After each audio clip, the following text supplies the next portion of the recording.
Di tengah maraknya kekerasan pada hewan, rumah ini tak hanya jadi peneduh, tapi juga tempat berlindung bagi anak bulu berkaki empat alias anjing-anjing lucu ini. Shelter Melati, rumah penampungan hewan telantar ini menjadi tempat tinggal sementara bagi ratusan anjing yang diselamatkan dari jalanan. Shelter ini didirikan seorang perempuan penyayang binatang bernama Ismawanti. Nah, ini dia sahabat yang tadi saya bilang, sesosok perempuan yang memang mendedikasikan dirinya kepada hewan seperti itu ya, khususnya anjing ya Bu ya, nggak cuma ini Bu. Halo, saya Ibu Ismawanti, saat ini 58 tahun, founder dari Shelter Melati yang menampung 645 ekor anjing.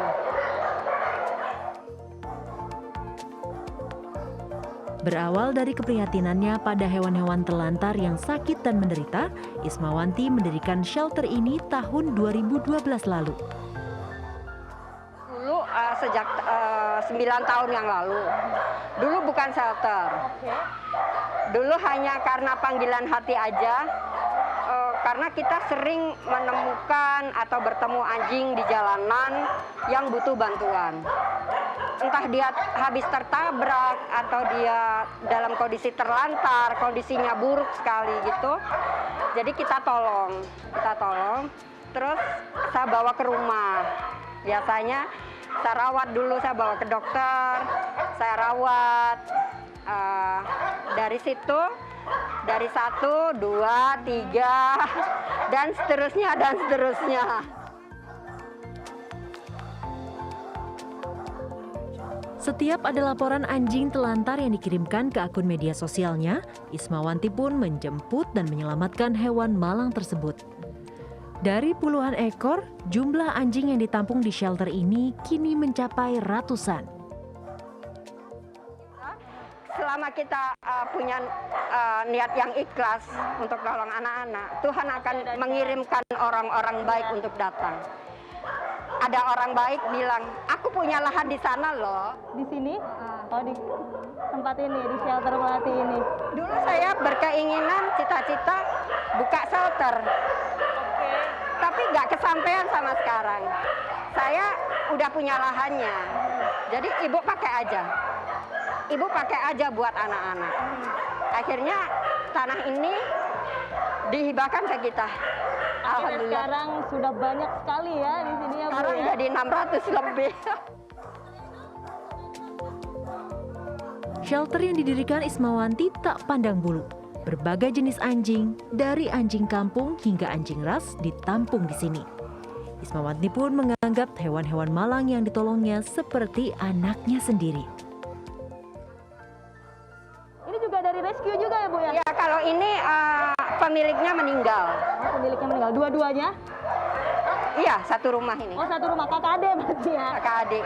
Jadi pemiliknya meninggal, saudaranya lah, apalah nggak mau ada anjing.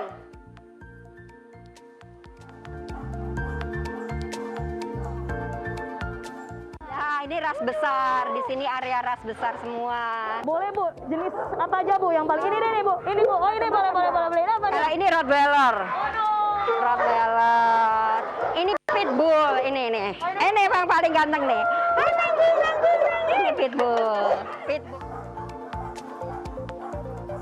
Merawat ratusan anjing bukan hal mudah, apalagi banyak diantaranya dalam kondisi sakit saat dievakuasi. Bu, kalau misalnya Ibu ngerescue anjing-anjing ini Bu, dibawa ke shelter saat tiba di sini, lalu diapakan Bu? Kalau biasanya, kalau dari lokasi, kita bawa ke klinik dulu. Oh, klinik dulu. Ya, untuk di check up kondisinya seperti apa. Kalau memang aman dari cek distemper, virus distemper, parvo aman, terus tidak berkutu. Ya, itu semua udah aman, cacing nggak ada, kita kasih obat cacing, terus kita bisa bawa ke shelter tapi di ruang karantina. Biaya untuk merawat ratusan anjing ini juga tidak sedikit. Perlu ratusan kilogram pakan setiap harinya. Belum lagi gaji untuk 30 karyawan yang merawat anjing-anjing ini. Ismawanti bersyukur masih ada orang-orang baik yang mau menyisihkan sebagian rezekinya. Nah Bu, untuk makanan sendiri kan pastinya di sini semua anjing-anjingnya membutuhkan banyak sekali makanan. Ini apa saja yang dibutuhkan oleh yang ada di sini Bu? Biasanya beras, Itu berapa banyak? sehari 100 kilo. 100. Sehari 100 ya. kilo ya. Terus untuk daging giling biasanya kita daging giling ayam itu 60 kilo 60 kilo sehari. sehari. Lalu Kalau pagi itu kita sambil dibersihin, itu anak-anak biasanya dikasih dog food. Dikasih dog food, itu dog food satu sak itu ada 20 kilo, itu bisa 4 sak sehari. itu semua didapatkan biayanya dari mana Bu untuk membeli makanan dan kebutuhan medis mereka? Sebagian besar dari donatur. Dari donatur. Kita memiliki beberapa donatur yang baik hati. Terus ada orang tua asuh. Jadi kita punya program orang tua asuh. Meski banyak peminat, tak sembarang orang bisa mengadopsi anjing-anjing ini. Ada syarat ketat. Bahkan, calon orang tua asuh harus bersedia disurvei ke rumahnya. Jika lingkungan tempat tinggalnya tidak memadai, jangan harap bisa membawa pulang anjing dari shelter ini. Kalau belum siap untuk berkomitmen merawat mereka seumur hidup, jangan piara hewan.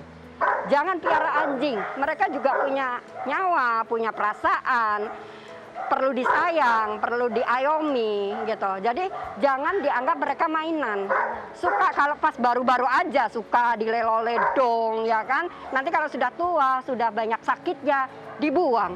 Aduh, ini tanggung jawab kita gitu. Akhirnya kita juga yang bungut-bungutin di jalanan. Jadi pengennya semua orang yang piara hewan itu berkomitmen.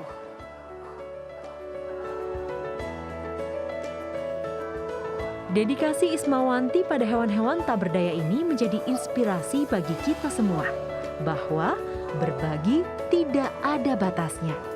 Semua makhluk Tuhan pantas dikasihi, bahkan dalam kondisi keterbatasan di tengah pandemi.